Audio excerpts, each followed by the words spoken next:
começar então a primeira pergunta na ordem da seleção, está em rodízio, né? Para o pastor Claudionor. Como saber que a minha cosmovisão é realmente cristã e não somente a de um conservador político?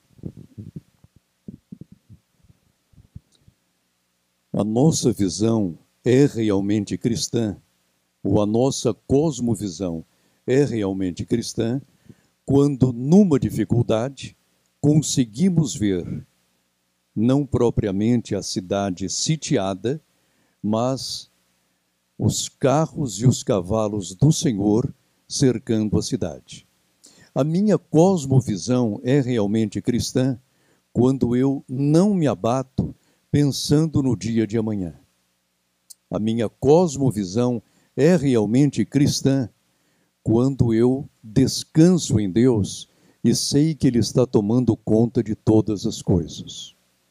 A minha cosmovisão é realmente cristã quando, num trabalho da faculdade, eu, desprezando aquela pressão das notas, eu digo que Deus realmente criou os céus e a terra.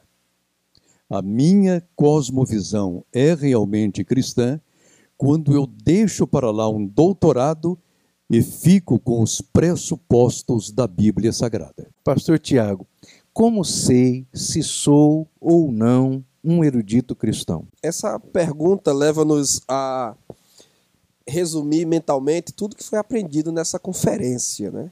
Porque desde a primeira ministração do pastor Claudionor até essa última, nós estivemos trabalhando, não apenas eu com a minha ministração propriamente, foi a minha ministração de abertura, qualitativos do genuíno erudito bíblico, mas tudo que estivemos mastigando aqui até essa última ministração, tratam-se de aspectos do genuíno erudito bíblico, tanto no aspecto espiritual, moral, social, como intelectual.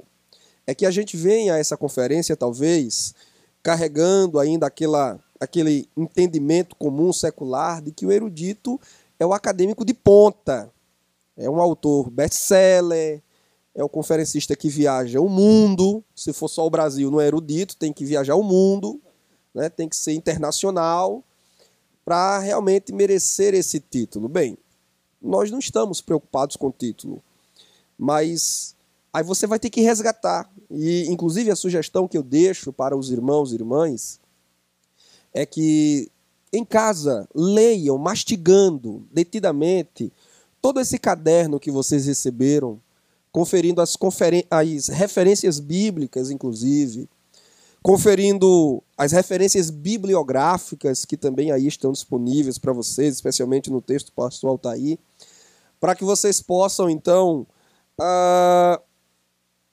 ampliar ainda mais esses predicados do que é e do que não é o genuíno erudito bíblico. Mas no que concerne ao que eu ministrei, volto a destacar, é aquele que tem um profundo senso de dependência divina. Não estamos falando de erudito apenas, estamos falando de erudito que traz um predicado, que é o de cristão.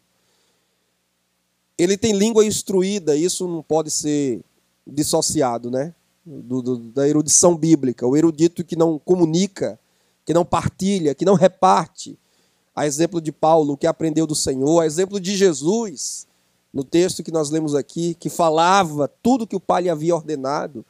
Então, é da erudição cristã partilhar o conhecimento salutar da palavra de Deus. Então, se você não partilha conhecimento, se o que você recebe você guarda para si, então você é represa, você não é rio.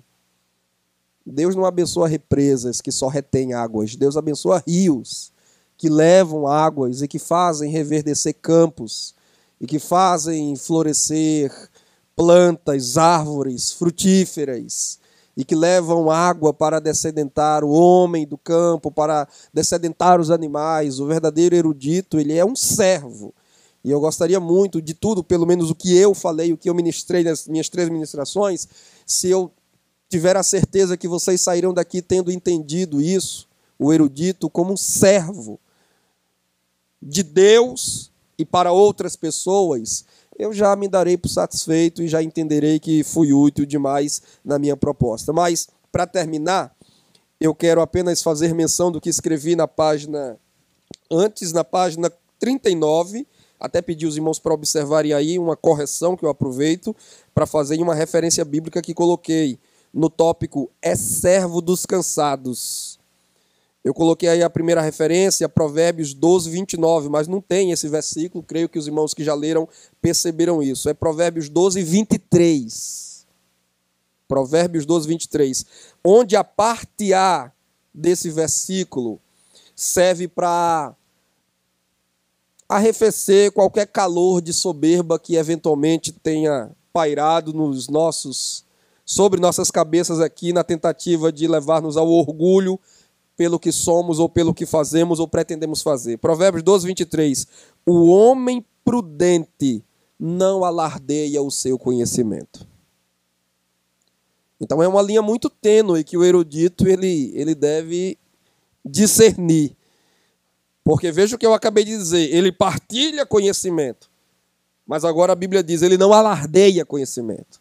Mas eu sei que vocês são inteligentes, né, e sabem distinguir a diferença entre partilhar como um servo e alardear como um soberbo. Então tenhamos muito cuidado com isso, para que, caindo da nobre posição de um estudioso, de um pesquisador, de um teólogo, de um erudito cristão, a gente não caia na vala dos arrogantes, dos soberbos, dos exibidos, daqueles que gostam de ouvir a sua própria voz, daqueles que escrevem buscando aplausos, elogios e ovações e não transformação na vida das outras pessoas, na vida dos seus irmãos em Cristo. E aí eu cito, para terminar, as palavras de um grande educador norte-americano, Howard Hendricks, em um livreto que é um best-seller que ele escreveu. Quem não leu esse livro ainda, adquira e leia. Ensinando para transformar vidas. Howard Hendricks diz que a nossa missão, e creio que isso se encaixa muito na nossa proposta como erudito cristão, não é só causar um impacto nas outras pessoas, é levá-las a uma experiência de transformação por meio do ensino correto da palavra de Deus. Então vamos lá, pastor Claudio Honor. Se sem pecado a tecnologia começaria bem mais avançada, está aqui, no ouro, que tipo de tecnologia há no céu? Meu Deus. Metaverso já, pastor? Hã? É o metaverso já no céu? É um metaverso.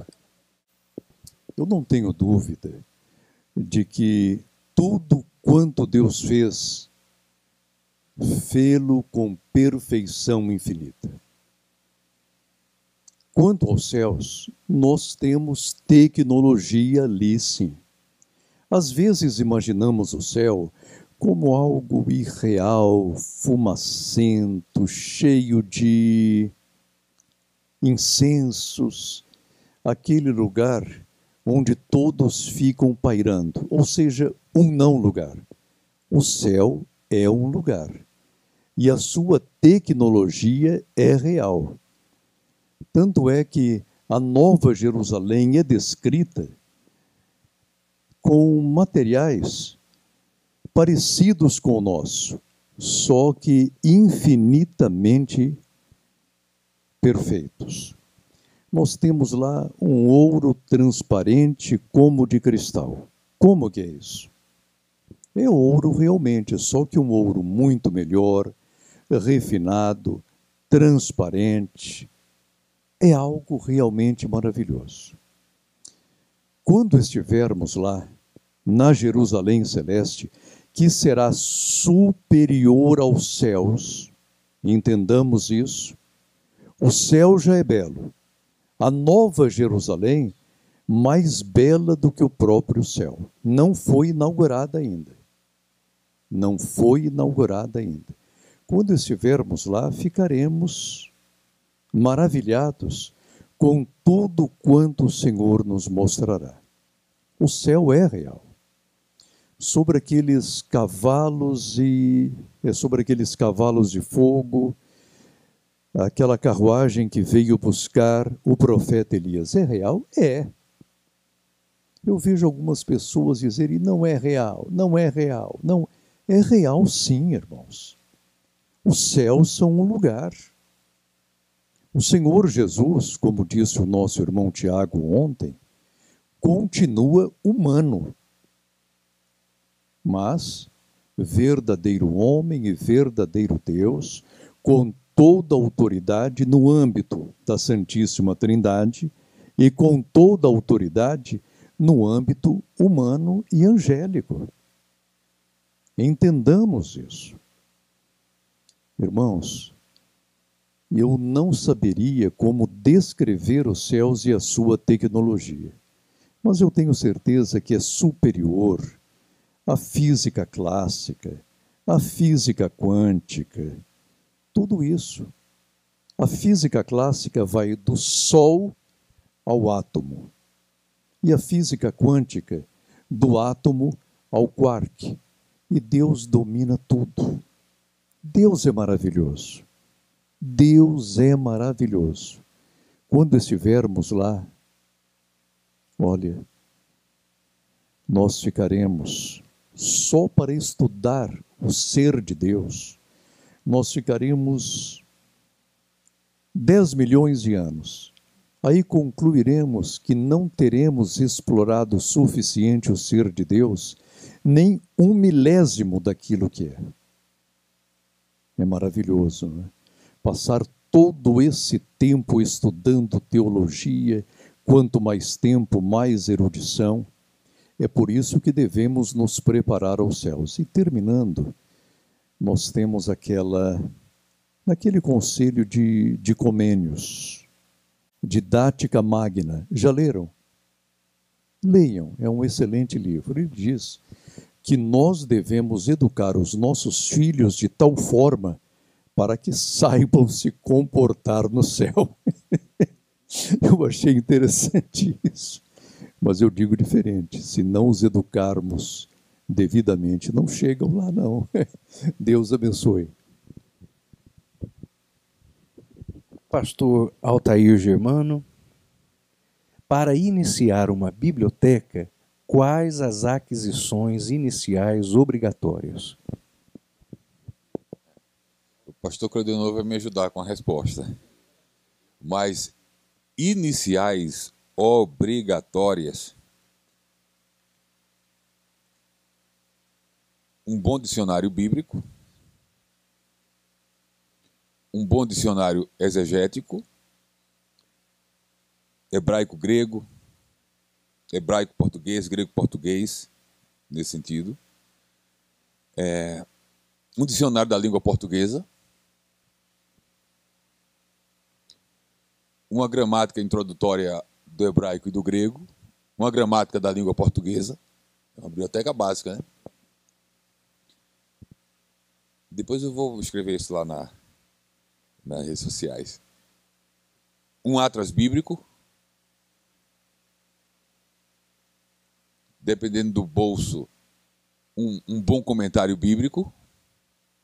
Quando eu falo bom, é com viés confessional na medida do possível. Ou que pelo menos seja o mais neutro possível em termos de posicionamentos teológicos. A coleção toda da ETAD, ou não? Não. Toda a coleção da ETAD, de todas as disciplinas da ETAD, se você já tem isso, você tem uma riqueza em sua biblioteca. Sem demagogia nenhum, eu tenho dito em todos os lugares, antes mesmo de estar mais próximo da ETAD cooperando, que o material teológico de curso da ETAD é o melhor do Brasil. É o melhor do Brasil. E vou ainda fazer uma provocação aqui, para não perder o bom costume. Então, um bom comentário bíblico, um bom dicionário bíblico, um bom dicionário exegético, dicionários da língua portuguesa, gramáticas da língua portuguesa, grego e hebraico, uma chave linguística, algumas bíblias têm uma boa chave, mas uma mais ampla, um atlas bíblico, teologia, a coleção de ETAD. E a partir daí, teologia sistemática, aí vocês iam agregando várias versões da Bíblia. Várias versões da Bíblia, é importante.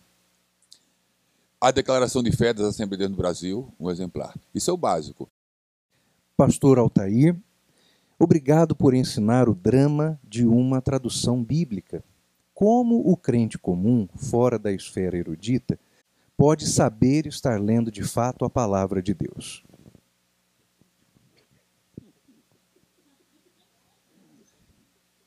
Eu vou dar uma mexida para bugar mais ainda a cabeça de alguns que ficaram bugados, que o pastor só bugou o juízo da gente.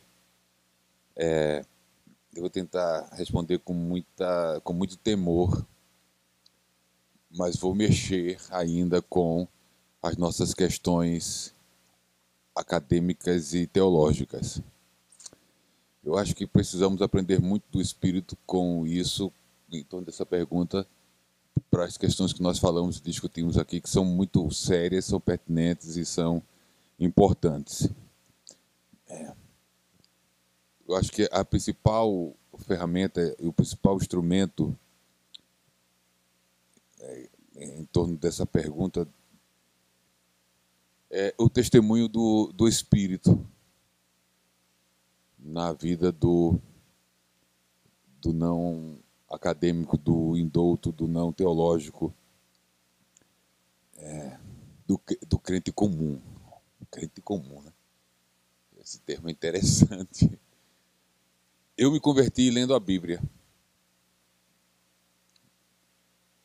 E tantos outros se converteram lendo as Escrituras. E o Espírito Santo trabalhou convencendo-me do pecado, da justiça e do juízo através daquele texto bíblico. Aí vem uma pergunta. E esse texto era o receptus ou o crítico? Era qual tradução? Se nós formos perguntar a quem teve a experiência de ler o texto bíblico e converter-se lendo ou ouvindo, nós vamos ter uma surpresa de que, por vezes, esse texto é o traduzido a partir do recebido e do crítico. E o Espírito Santo tem alguma coisa para nos ensinar nesse sentido aí, que agora não vou desdobrar isso. Mas eu queria provocar mesmo isso aí, em todos. Que, por vezes, há conversões a partir de traduções que vêm do texto recebido e conversões a partir da leitura ou de uma mensagem pregada através do texto crítico. Conversões reais e legítimas. Eu queria só provocar mais ainda a discussão e a reflexão sobre a questão. Mas o testemunho do Espírito é a principal evidência do crente comum, de que ele está diante da palavra de Deus. E aí vem a pergunta para o pastor Tiago, e a última pergunta para encerrarmos tudo. Quero escrever, por onde começar? Bem, dizer que a pergunta ela é muito boa, e dos três aqui presentes, eu sou o menos indicado para respondê-la, porque os pastores aqui dos quais eu estou ladeado são muito mais experientes em produção literária do que eu. Mas, na pouca experiência que tenho, e já que a pergunta foi dirigida ao PT, eu acho que eu posso responder, com a graça que me é dada, né, como dizia Paulo. Bem, antes de tudo, dizer que são 3 cuidados que o postulante, a escritor, precisa ter. Primeiro, não ser inerte. Segundo, não ser afoito. E terceiro, não ser herege. Não ser inerte. É se mexer mesmo. Se mexer. Ir para frente. A gente trabalha por fé e não por vista. Tem que ter ousadia. A fé cristã tem que ter ousadia, tem que ter ímpeto. É isso que o pastor Gunnar Berg acabou de falar. É iniciativa. Não é? Mas eu creio que a produção literária é um ministério. E, novamente, ministério com o sentido mais puro que a Bíblia nos apresenta. É um serviço cristão. E é uma vocação. Eu creio que todo mundo pode publicar nas suas redes sociais, todo mundo pode publicar textinhos interessantes, que edificam nos grupos de WhatsApp, mas produzir livro, eu acho que é uma vocação. É uma opinião particular, os irmãos podem divergir acerca disso, mas realmente não é qualquer pessoa. E, evidentemente, aqui não vai nenhum demérito a quem não escreve, de modo algum. Não é a chamada. Você vê, por exemplo, nós temos profetas na Bíblia Sagrada que foram homens de Deus.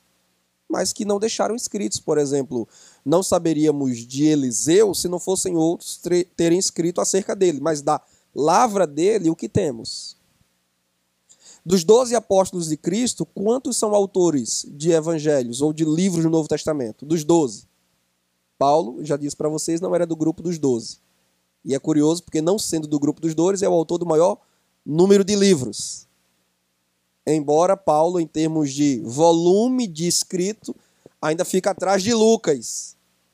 Escreveu apenas 2 livros, Lucas e Atos, mas em termos de volume, quando você vai contar página, palavras, letras, os 2 livros de Lucas têm mais volume do que as 13 cartas de Paulo. Mas nenhum dos 2 era dos 12.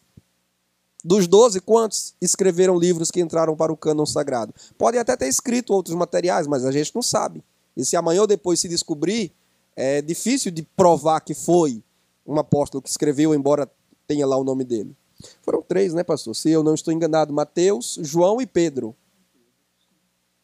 Cadê os outros 9? Só para dizer a vocês que realmente não é para todo mundo. E o fato de você não produzir não quer dizer que você não possa servir como erudito cristão de alguma outra forma. Ensino. Ah, pronto. Aí é para quebrar, para usar a expressão que o senhor usou, quebra tudo. Jesus, maior erudito de todos, e ele disse, vocês me chamam de mestre e senhor, e dizem bem porque eu sou. Aliás, essas palavras só fazem sentido na boca de Jesus, porque qualquer um outro que repetir isso hoje será tomado com razão como soberbo. Mas vamos lá então para as dicas. Não ser inerte, produzir, mas antes, ore a Deus, né? Dicasinha devocional, né? Ore a Deus. Pergunte a Ele, Senhor, é a tua vontade? É esse o teu desejo para mim? Confirmando-se que sim, cuidado para não ser afoito, para não colocar tudo que é ideia no papel e já procurar uma editora para publicar. É preciso testar as suas ideias, é preciso verificar. A palavra de Deus, Paulo diz que ela é oportuna para redarguir. O que é redarguir? É submeter a um crivo, é testar a ideia, é testar a informação para ver se ela procede ou não.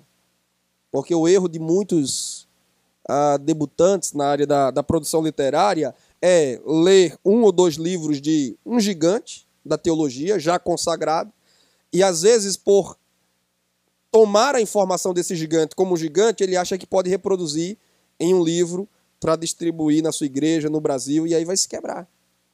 Por exemplo, vou citar um caso aqui, Gordon Fee. É talvez, se não o maior, mas um dos maiores nomes da teologia pentecostal no mundo, um dos maiores nomes da teologia pentecostal assembleiana norte-americana.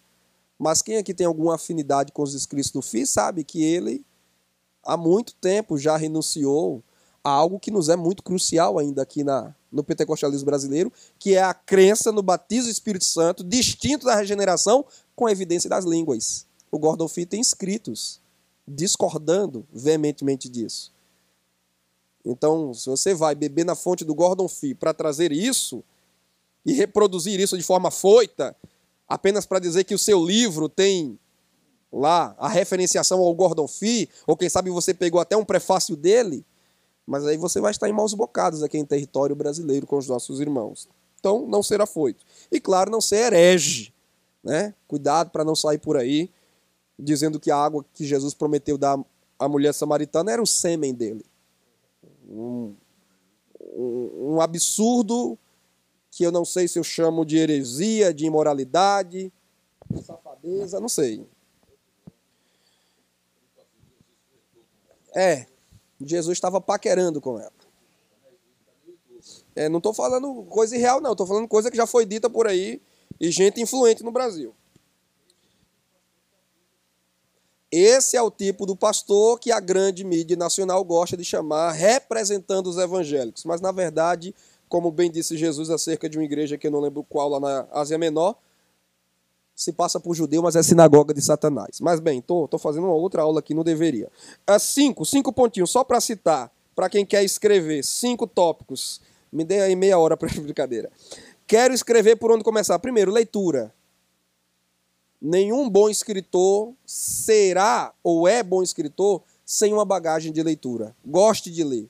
Desenvolva o hábito da leitura. Leia regularmente. E, claro, seguindo todas essas diretrizes, começando pela palavra e sempre pela palavra, fazendo tudo passar pelo crivo da palavra, expandindo a leitura, pesquisa, história, a linguagem, gramática, etc., comentários. Leia, porque quem lê bem, interpreta bem, pensa bem, fala bem e escreve bem.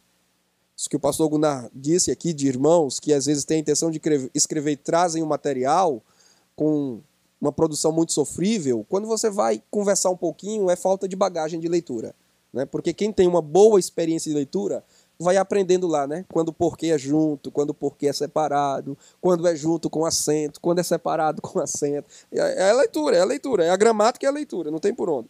Segundo, desenvolver mesmo afinidade com a língua portuguesa, que é o seu instrumento de trabalho, né? Tanto quem fala como quem escreve é a língua portuguesa, né? Então, vai para os clássicos, vai para as gramáticas, vai ouvir, né, bons expoentes que se expressam bem. Pastor Claudionor de Andrade não é missa de corpo presente aqui não, mas é maravilhoso, né? Ouvir o pastor Claudionor com essa voz dele potente. Meus irmãos, louvado seja Deus. Aí quando o negócio pega, herege!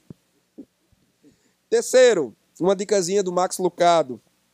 Caderno de anotações, né? Se você tem pretensão de escrever, ande aonde quer que você vá com um cadernozinho de anotação, né? Tem que ter esse hábito, irmão. Compra uma pastazinha, compra uma bolsa e compra o teu caderninho e deixa lá. E anda sempre com o livro, anda sempre com a tua Bíblia.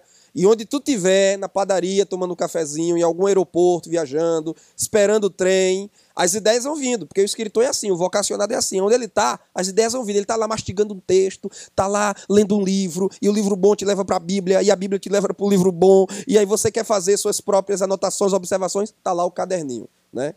Eu confesso para vocês, eu não sei ler a Bíblia se não for acompanhado de uma caneta.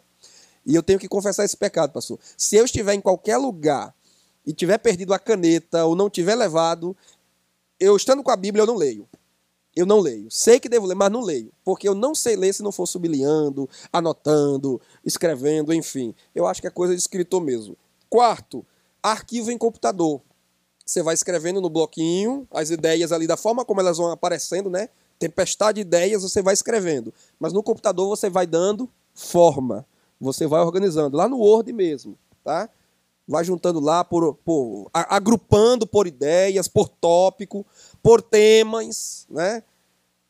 Em arquivos separados, se for o caso de temas muito distintos, mas vai arquivando em computador aquilo, de quando em quando vai revisitando, vai corrigindo ali a ideia, ampliando. E, bem, lido, desenvolvido afinidade com português, caderno de anotação e arquivo em computador. Aí, por último, quando você vê que tem um material interessante para publicar, aí você procura as edições Bernard Johnson. E o resto ela vai te orientar nesse sentido, né? Eu mereço um livro de presente depois dessa